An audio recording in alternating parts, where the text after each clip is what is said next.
Hi everyone. Today, this episode is going to be a very, very inspirational episode.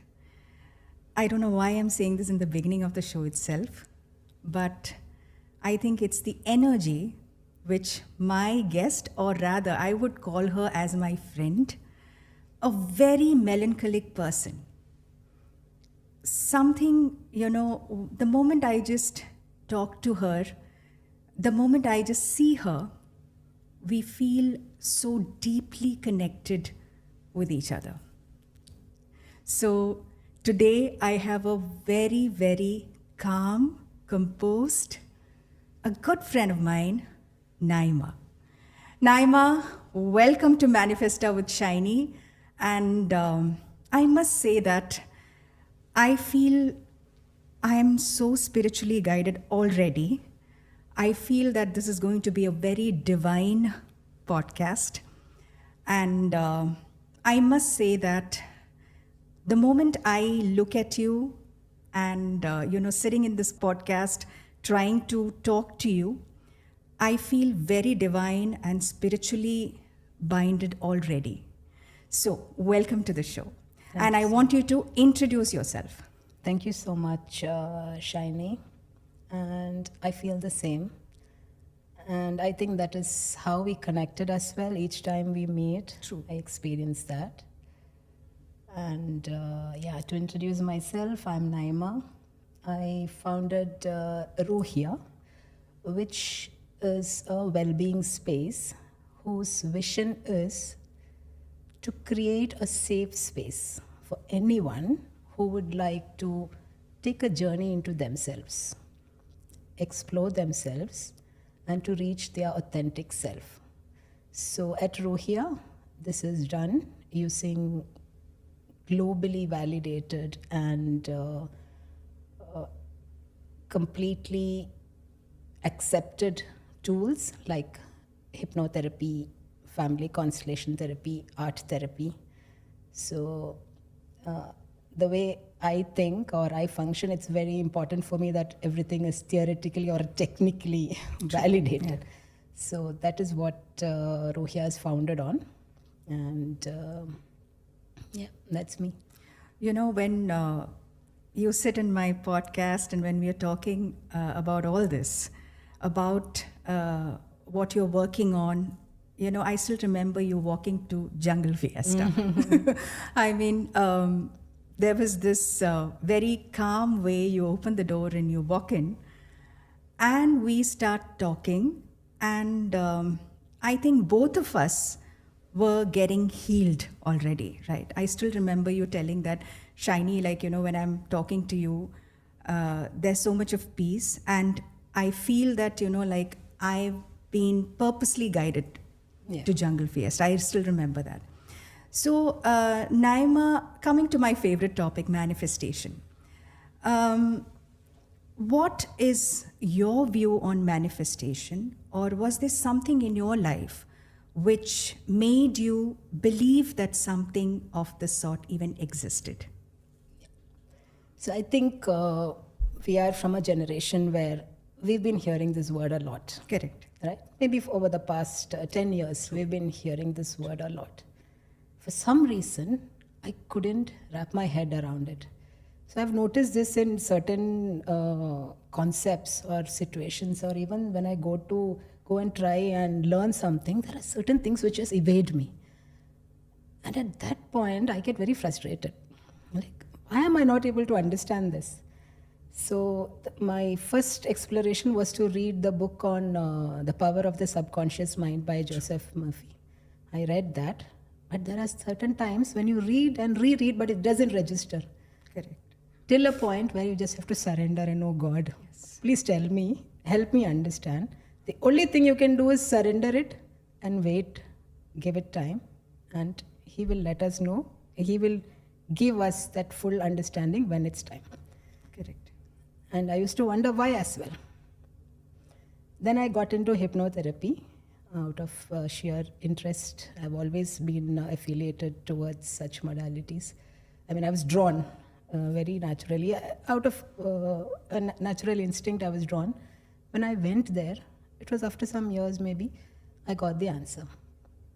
So my teacher said this example that the universe is abundant in everything, all the resources, but it is our capacity to receive that can ever stop us from receiving anything. So she asked, how is your vessel? How is your internal vessel? And that is where the healing or hypnotherapy work also happens. We look inside ourselves, the things which limit us. We might even be having a fear of success. We might be having a fear of failure.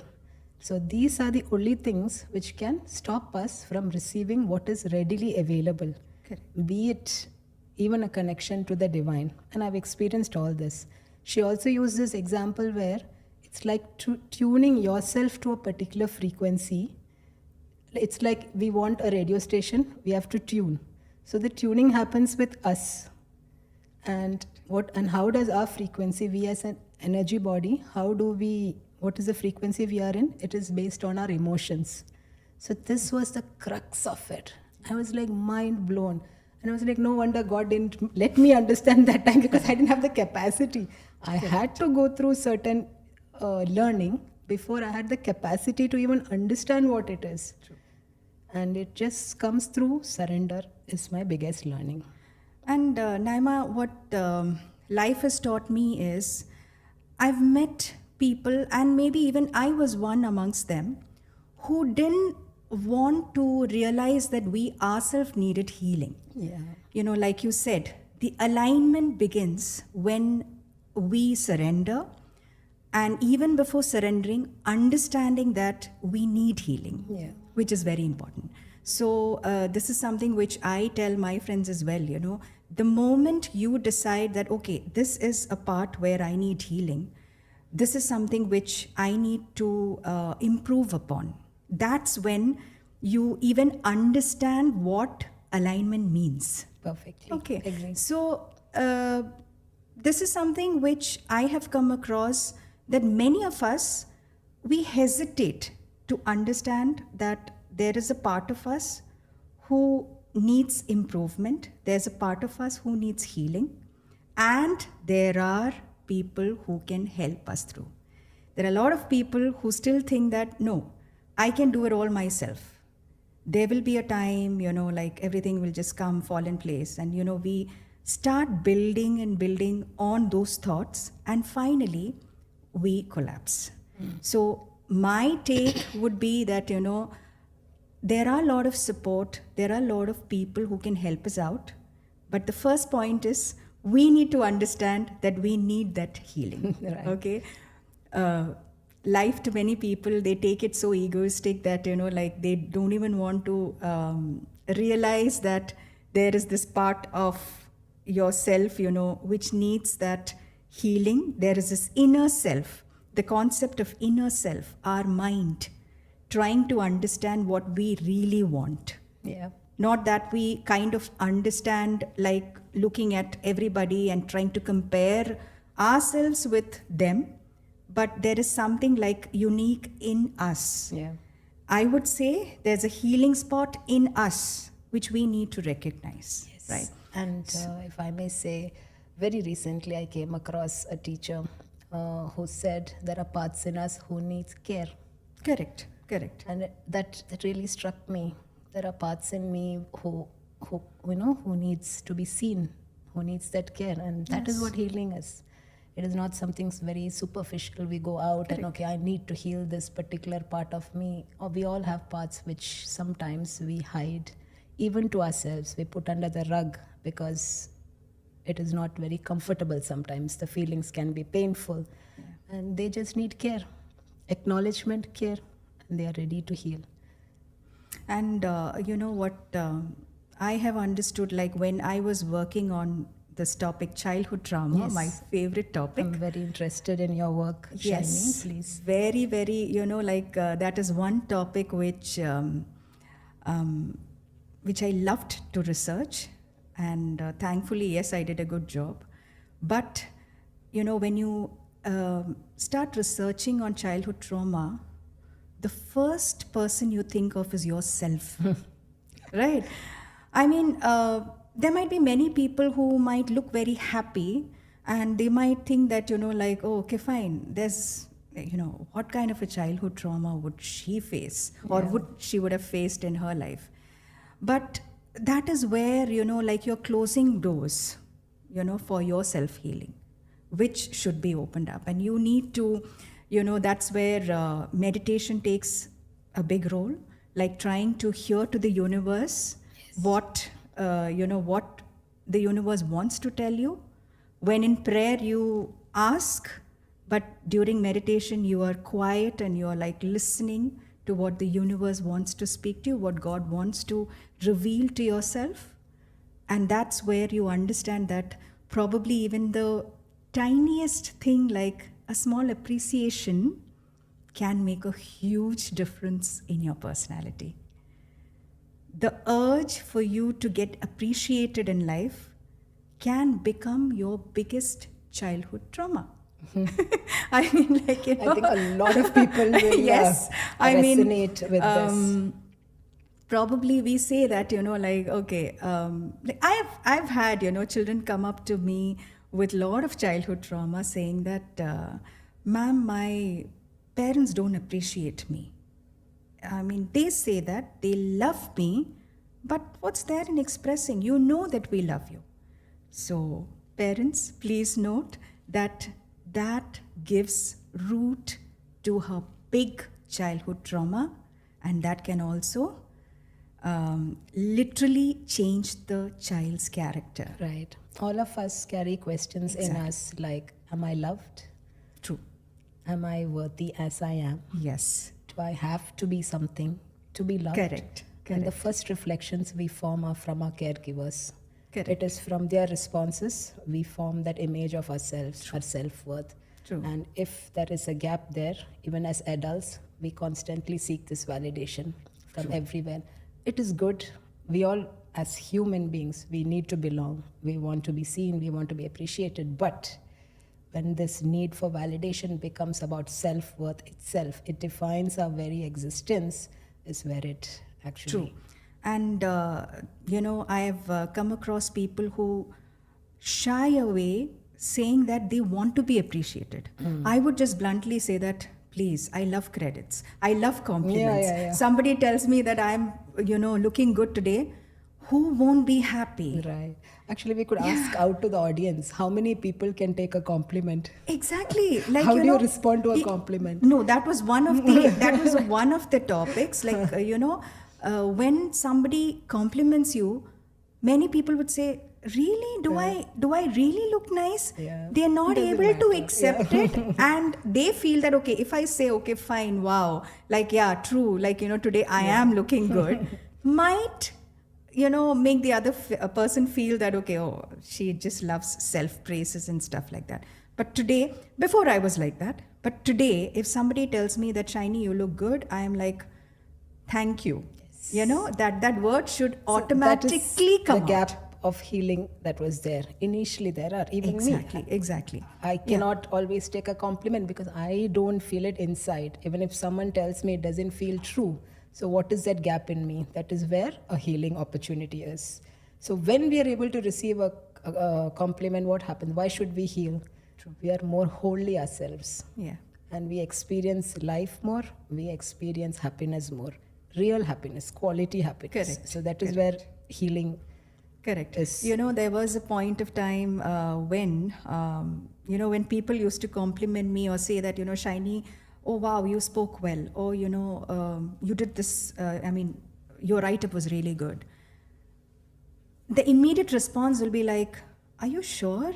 Like, because there was, there was an inner self in me which always told me that maybe it's not all that good. Probably they're just simply praising you. You don't know the difference between all that, and you keep questioning yourself. And that's when you just, you completely tell the person that, yeah, do you really think it's good? So people, please say a thank you. Yeah.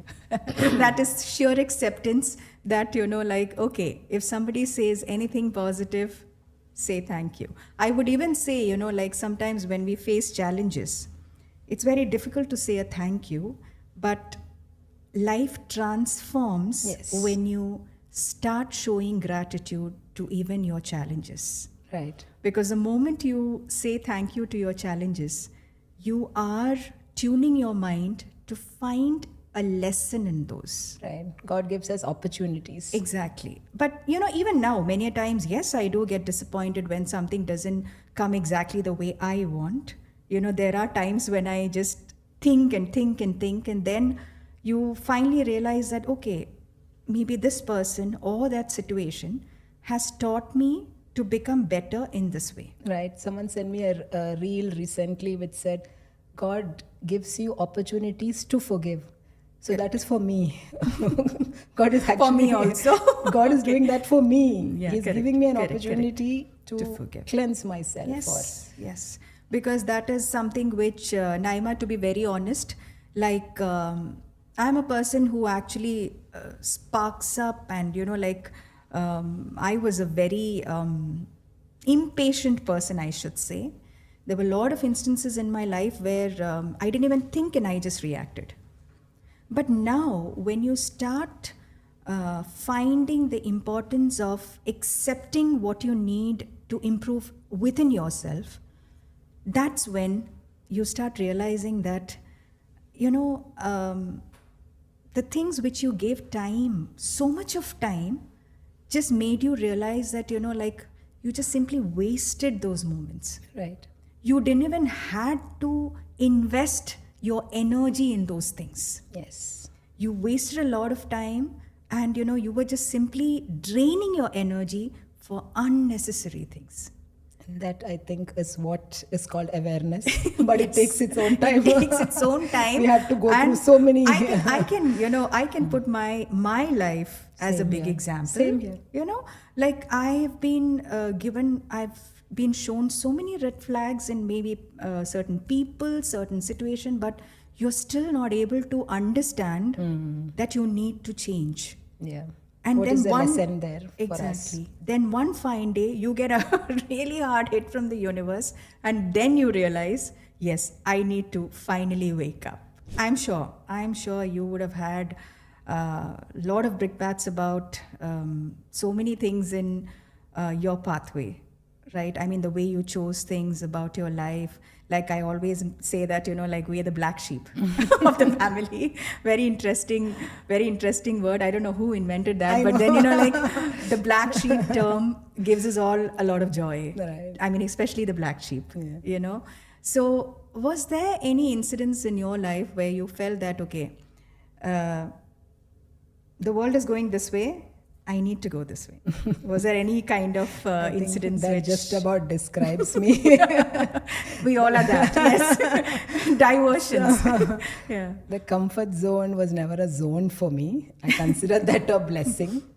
It is at that point it turns interesting. correct. Yes, But that also means that we fall a lot, right? True. We True. go out of the comfort True. zone, and then it's all testing and trusting, and we fall a lot. But then again, at that moment of surrender, things start to happen. In my experience, the right people come along to support you. exactly. The right teachers, Exactly. the right, how I met you also, Shiny, and now I've come to a stage where I really trust that sense of connection I feel. Exactly. Before I would go deep into Yes. a connection with a person, and it just happens. So yeah, again we're going back to guidance, but magic happens. Magic always happens. Always yeah. happens. It's I just think that, it starts a lot from our intention. When Correct. we put Yes. it out into the Yes. universe, then a sort of alchemy or something happens. And Yes.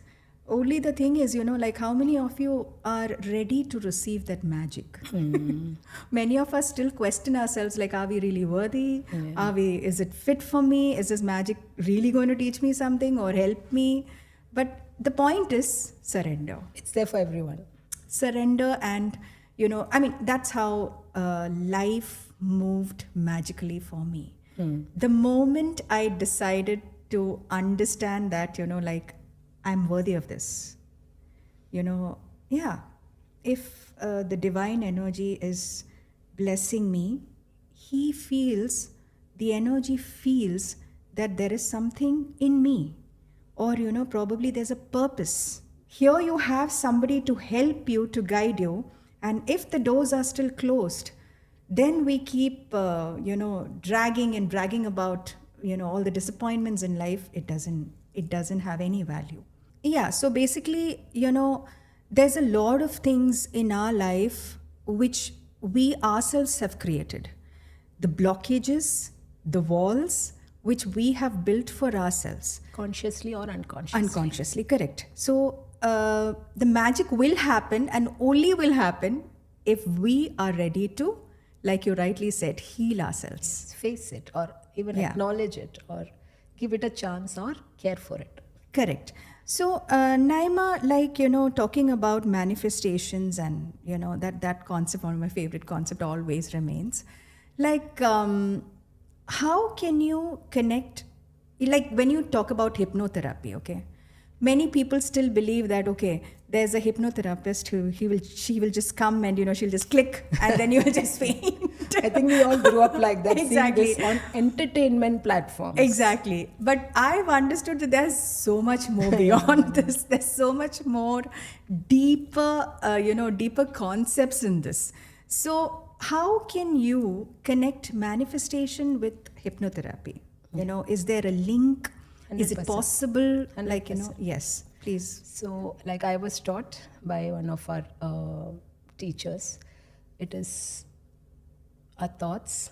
When it's mixed with a meaning, it becomes our emotions. Our emotions are stored in our body as feeling, and when they are in our DNA, we manifest it. So Okay. everything that happens to us is our own manifestation. So in hypnotherapy, we go find what is blocking us. Like you said, if there are any walls, we allow ourselves, we relax our body and our conscious mind. We go deep into our subconscious and find what is the block, and we just allow it to be seen. When it is acknowledged and seen, it gets released. What does it create? It creates space in us for creating the world that we authentically want. Because these blocks would have come to us in our stages of development to protect us. Correct. Okay, so mostly when we have something unresolved in us, an emotion which is unresolved in us, we develop a coping mechanism because we want to survive. Even right from the beginning, our first instinct is to survive. To survive, we develop coping mechanisms. But as we grow up, what happens is they act like switches, like the triggers we have. So in situations where it's not needed, the mind overdoes to protect us. Yeah. But in fact, it limits us in this thing. So in hypnotherapy, we go and understand. So suppose this is triggering me. Something is triggering me while it should not, like even cognitively or consciously, I cannot understand why a person triggers me, why this particular situation triggers me. So if we go back, there'll be a thread to it. Yeah. In places where we have forgotten, deep inside in like 2 years or 1 year, or even in our mother's womb, we could have made conclusions which is related to this thread. So in hypnotherapy, we go find where that conclusion was made, and we just acknowledge it and resolve it. So then we free ourselves up. So that is how it works. And definitely makes the manifestations also easier. Exactly. So Yeah. our vessel, our antenna gets tuned. So then our Correct. frequency changes. So accordingly, You get aligned So as I've well, heard easily. that things are like waiting for us. We just become the right frequency, it comes. So the work is in us, which is wonderful. That means we can start anytime. We can start now to do work on ourselves. It's all about inner work on ourselves. I think all our upbringing also, if we really look into the meaning of it, it is to do work on ourselves. It's to refine ourselves. But all of us, we get lost in different ways, and we forget, or we sometimes abandon ourselves. Correct.